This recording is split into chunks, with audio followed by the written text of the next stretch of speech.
眼前这只圆滚滚的大熊猫，竟是洪荒第一只祖熊。当别人还在洪荒大陆抢机缘法宝，你却抱紧了天道的大腿。什么法宝机缘应有尽有。然而此时你才刚诞生于洪荒，作为先天神灵，有着半生先天灵宝如意降主。虽然不是什么很厉害的先天灵宝，但是外形如竹子，可大可小。作为吃货熊猫，你非常满意。你一出生就有太乙金仙初期境界，但在洪荒初期也只能算是个中流。如今洪荒初期、太乙金仙后期都已经算上流高手，当然极个别特殊人物除外，像是红军和杨梅老祖罗侯之类的，有3000神魔根底的家伙，开局准圣巅峰都是毛毛雨的事。祖龙元凤使麒麟跟脚虽然比不上红军，也远超于一般先天神兽，三者生来便是大罗金仙巅峰，距离准圣也只有一步之遥。你刚出生没多久，想到洪荒世界危险重重，于是想找个安稳的地方苟起来，没想到刚走几步就捡到一块小玉蝶碎片。这小玉蝶碎片可不是凡物，正是造化玉蝶碎片之一。这可是好东西，真是出门走狗屎运。造化玉蝶记载3000大道的无上至宝，捡到这样的好东西，为了小命着想，你毫不犹豫地躲了起来，不然被人抢了怎么办？于是你就地挖了一个不起眼的狗洞，当即猫了起来，抱着玉蝶残片开始领悟。然而没多久，躺平的本质显现，只见圆滚滚的熊宝流着口水睡着了。这一睡就是10万年，10万年的时间，洪荒大地吸收祖熊的口水，孕育出数头大熊猫。这些熊猫在周边繁衍生息，成功霸占了黑铁之森。你打了个哈欠，从梦中醒来，这一觉也不光偷懒，你成功的说服了玉蝶碎片，获得机缘一梦千秋。观后世无数会员，龙汉大劫3族争霸，道魔之争红军合道，巫妖大战6胜齐出。然而这些都不重要，重要的是你竟然被龙汉大劫波及身陨道消，没了你这个大家长，熊猫一族就此没落。几次亮劫后，熊猫就成绝版，以至于后世成为华夏的国宝，靠着抱大腿卖萌为生。你绝对不允许这种事发生。国宝可以做，但是要限制熊身自由绝对不行。熊宝一族永不为奴，即便包吃包住还有盆盆奶奶也不行。然而熊宝看着手中的玉蝶碎片，却满心忧愁。虽然你从中得到机缘，可却没有领悟一丝法则。不得不说，除了外表呆萌，你是个十足的天生废柴。不出意外，最多只能修炼到大罗金仙初期。你要想逆天改命，凭借如今的太乙金仙初期修为根本不可能。既然如此，你只能施展惊世神通抱大腿。要说洪荒谁的大腿粗，洪荒6圣还没出世，龙凤麒麟都是倒霉孩子，道魔2祖都是大阴户，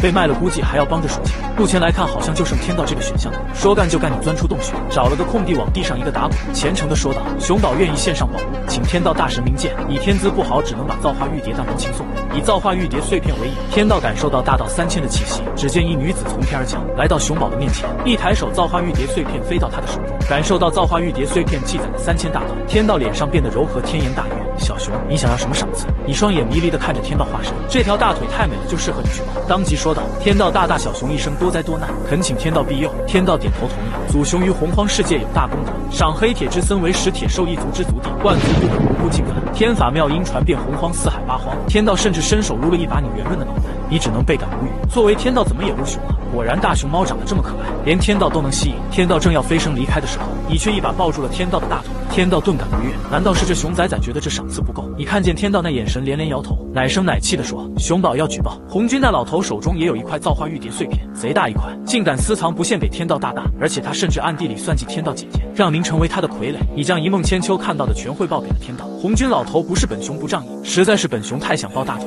红军目前是天道的盟友，而被你这么一说，天道现在不得不起疑心了。天道一伸手，圣人巅峰的威压直接扑面而来，你小小的元神就暴露在天道面前，各种小心思都被天道一览无余。此时天道知道了一切缘由，他也没想到眼前的憨憨竟然有如此机缘，能看遍后世无数会员。红军一开始合道竟然是为了吞噬自己，一想到这天道就气愤不已。红军有3000混沌神魔的根基，天道也不能拿他怎么样。小熊，你想抱本座大腿，就给你这个机会，以后你就是本座的熊了。你刚被天道搜魂，此时还晕乎乎的晃着脑袋，吐着舌头，一副傻熊的模样。天道忍不住捂嘴笑了一声。天道大发慈悲，召集灵力，只听咔嗒一声，你体内的桎梏被打破，从太乙金仙初期一路飙升到太乙金仙巅峰。你的资质不行，只是3个小境界的提升，要是你自己修炼，估计得数百万年才能达到。天道一边撸熊，一边帮熊宝洗涤资质。作为天道的熊，再差也要达到准圣。天道为你赐名小白，甚至让你做天道的代言人。你大喜过望，这大腿终于抱上了，以后就吃喝不愁，小命也有保障，甚至连圣人之位也手到擒来。不过现在都是天道在给你画大饼，但大饼烤熟了也是可以吃的。你开心的点头，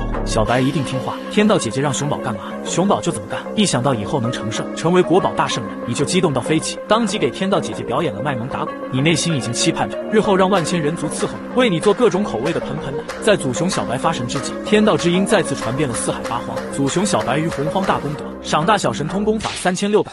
洪荒众生彻底懵了，这熊干啥了？天道，你展开说说呀！同为先天生灵，我们可以学学。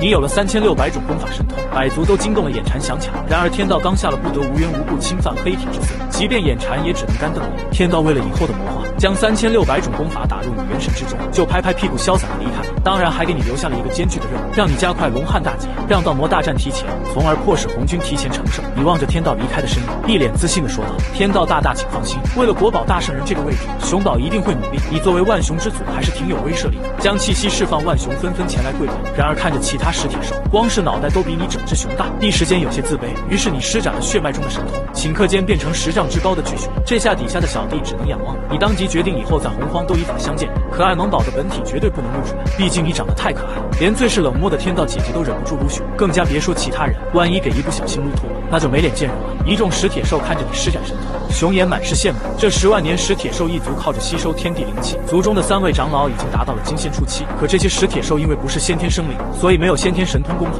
唯一有先天神通功法的祖熊睡了万年，以至于整个石铁兽一族只能靠着蛮力混日子。眼看着祖熊获得3600大小神通，那必须要照顾自家熊啊！所以此时石铁兽们都眼巴巴地看着你们，看本祖熊大神干嘛？你感觉到他们眼中火热？难道因为现在是春天的原因？你大喊着你还是个孩子，要是他们敢把主意打到你身上，你都准备大义灭亲、辣手摧熊了。然而一干石铁兽朝着你使劲叩首，请求你传授他们功法神通，振兴石铁兽一族。你发现自己想歪了，尴尬的把几门神通传授给石铁兽一族，4门先天功法神通为石铁兽一族量身定做。对于石铁兽一族修炼起来非常轻松，不过你肯定也留了压箱底的手段，做熊得留一手，日后才好相见。